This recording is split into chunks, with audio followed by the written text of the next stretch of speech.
So ఇప్పుడు మా thing ఏంటంటే, ఇప్పుడు నిన్నటి నుంచి అన్ని ఛానల్స్లో చూస్తున్నారు. ఓకే, ముందు తెలీదు వాళ్ళ పేరెంట్స్కి, బట్ నిన్నటి నుంచి అన్ని ఛానల్స్లో చూపిస్తున్నారు, ఇంత మీడియా వచ్చి కవర్ చేస్తుంది. సో ఇంకా తెలీదా వాళ్ళ పేరెంట్స్కి, వాళ్ళు ఎందుకు రెస్పాండ్ అవ్వట్లేదు, ఎందుకు రావట్లేదు?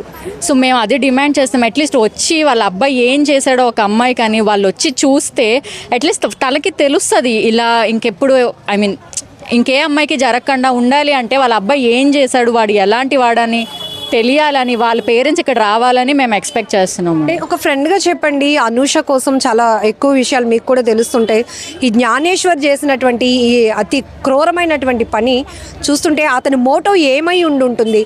అనూషను వదిలించుకోవాలి, తర్వాత ఇంకొకరిని ఎవరైనా పెళ్లి చేసుకోవాలన్నా కట్నమా ఏంటి? అసలు కట్నం కోసం ఎప్పుడు టాపిక్ రాలేదండి.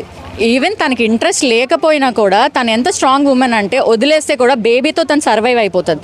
అలాంటి స్ట్రాంగ్ ఉమెన్ని ఇంత మోటివ్గా తను హ్యాండిల్ చేసి చంపేశాడు అంటే మేము అసలు ఎక్స్పెక్ట్ చేయట్లేదు ఈ థింగ్ని. సో మేమైతే పేరెంట్స్ని ఫస్ట్ డిమాండ్ చేస్తున్నామండి. ఎందుకు పేరెంట్స్ రావట్లేదు, వాళ్ళు ఎందుకు రెస్పాండ్ అవ్వట్లేదు? అట్లీస్ట్ రావాలి కదా. వాళ్ళ అబ్బాయికి ఇలా అయ్యింది, ఒక అమ్మాయిని ఇలా చేశాడు, తను వచ్చి చూడాలి కదా వాళ్ళ పేరెంట్స్.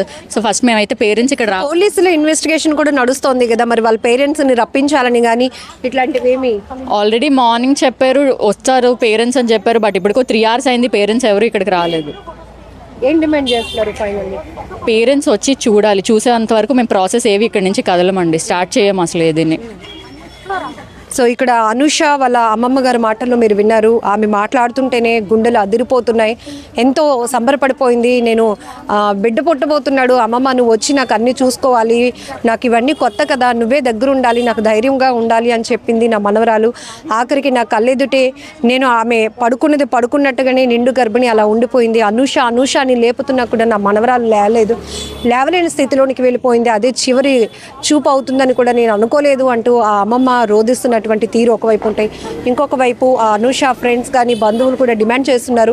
నిన్నటి నుంచి కంటిన్యూస్గా మీడియాలో కూడా ఎవరైతే జ్ఞానేశ్వర్ అనూష వాళ్ళు పెళ్లి చేసుకున్న ఫోటోలు కానీ లేకపోతే బేబీ బంప్తో వాళ్ళు దిగినటువంటి ఫొటోస్ కానీ ఇవన్నీ కూడా వాళ్ళు ఒక జీవితాన్ని లైఫ్ని ఒక 2 ఏళ్ల పాటు హ్యాపీగా లీడ్ చేసిన ప్రతి క్షణాన్ని కూడా ఫోటోల రూపంలో వాళ్ళు భద్రపరుచుకున్నారు. అవన్నీ కూడా మీడియా ద్వారా రివీల్ అయినప్పుడు ఎందుకు ఇంత దారుణానికి ఒడిగట్టినటువంటి కన్న బిడ్డ కూడా కడుపులో ఉన్నాడు అని కనీసం ఆలోచించకుండా, కట్టుకున్న భార్య అని కూడా ఆలోచించకుండా కసాయిగా క్రూరత్వంగా హత్య చేయడమే కాకుండా ఆ కనీసం జ్ఞానేశ్వర్ తల్లిదండ్రులైనా ఎందుకు ముందుకు రావట్లేదు? కనీసం ఈ అమ్మాయితో నా కొడుకు పెళ్ళైంది కాబట్టి ఈమె నా కోడలు, కనీసం చివరి చూపు చూడటానికి కూడా వాళ్ళు రావడం లేదు. వాళ్ళు వచ్చేంత వరకు కూడా ఏ ప్రాసెస్ కూడా అవ్వనివ్వమంటూ కేజీహెచ్ మార్చరీ దగ్గర వీళ్ళంతా పట్టుబడి కూర్చున్నారు. ఎందుకంటే ఖచ్చితంగా అప్పుడప్పుడు మా అమ్మ నాన్న అనుకుంటూ వాళ్ళ సంబంధించినటువంటి ఫ్యామిలీ మెంబర్స్ని ఫోన్లో చూపించడమే తప్ప ఎప్పుడూ డైరెక్ట్ చేసింది లేదు. అట్లీస్ట్ ఇలాంటి విషాదకరమైన ఘటన అయినప్పటికీ కూడా చివరి చూపుగానైనా ఖచ్చితంగా జ్ఞానేశ్వర్ వాళ్ళ కుటుంబ సభ్యులు తల్లిదండ్రులు రావాల్సిందే అంటూ కూడా అనూష ఫ్రెండ్స్ కానీ బంధువులు కానీ కూడా డిమాండ్ చేస్తున్నారు. వాళ్ళ నాన్నగారు వచ్చారండి మాట్లాడడం. టోటల్గా జరిగిన విషయం ఏంటంటే అక్కడ వాళ్ళ ఇంట్లోనే అన్ని అబద్ధాలు చెప్పాడండి, ఇక్కడ మాకు అన్ని అబద్ధాలు చెప్పాడు. ఆయనైతే యాక్సెప్ట్ చేసే ఉద్దేశంలోనే ఉన్నాము అని చెప్పారండి. జరిగింది ఏమైనా కావచ్చు, ఆయనైతే ప్రజెంట్ వాళ్ళ కోడలుగానే అంగీకరించి వాళ్ళ ఊరు తీసుకెళ్ళి అక్కడే కార్యక్రమం చేయడానికి ఒప్పుకున్నారండి. వాళ్ళ పేరెంట్స్కి అయితే అసలు ఏమీ చెప్పలేదటండి, ఈ విషయాలు కానీ ఏమీ చెప్పలేదంట. ఎక్కడో విజయవాడలో జాబ్ చేసుకుంటున్నాను అది ఇది అని చెప్పాడంటే మ్యానిపులేట్ చేశాడు. కానీ ఇక్కడ మన ఎలా మ్యానిపులేట్ చేశాడో అక్కడ వాళ్ళని ఎలాగ మ్యానిపులేట్ చేశాడండి ఈచ్ అండ్ ఎవ్రీ విషయంలో కూడా. అయితే ఇప్పుడు మేము వాళ్ళ ఫాదర్ని అడిగిన 2 విషయాలండి.